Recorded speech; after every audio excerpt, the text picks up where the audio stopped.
চতুর্থ দিনের মতো চাঁপাইনবাবগঞ্জ, রাজশাহী ও নাটোর জেলা থেকে ঢাকা রুটে বাস চলাচল বন্ধ রেখেছে মালিকরা। শ্রমিকদের বেতন বাড়ানোর ইস্যুতে পূর্ব ঘোষণা ছাড়াই শুক্রবার রাত থেকে বাস চলাচল বন্ধ করে দেয় মালিকরা।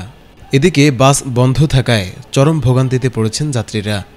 তারা জানান, পূজার ছুটিতে এমনিতেই বাস ট্রেনে ভিড়, কোনো রকম ঘোষণা ছাড়া বাস বন্ধে বিপাকে পড়েছেন তারা।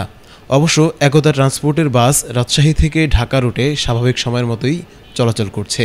বাংলাদেশ বাস ট্রাক অনার্স অ্যাসোসিয়েশনের কেন্দ্রীয় সহসভাপতি ও দেশ ট্রাভেলসের স্বত্বাধিকারী বজলুর রহমান রতন বলেন, আমরা চালক ও শ্রমিকদের বেতন ভাতা বাড়িয়েছি, কিন্তু তারপরও তারা মালিকদের নিষেধ না মেনে পথে পথে যাত্রী উঠানো বন্ধ করেনি।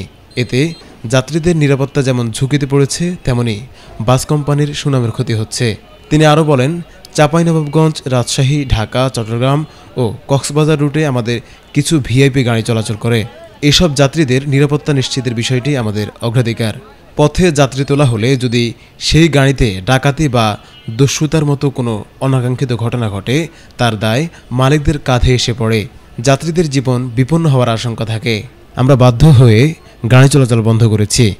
এ বিষয়ে আমরা মালিকরা আমাদের বক্তব্য সরকারের সংশ্লিষ্ট কর্তৃপক্ষকে জানিয়েছি।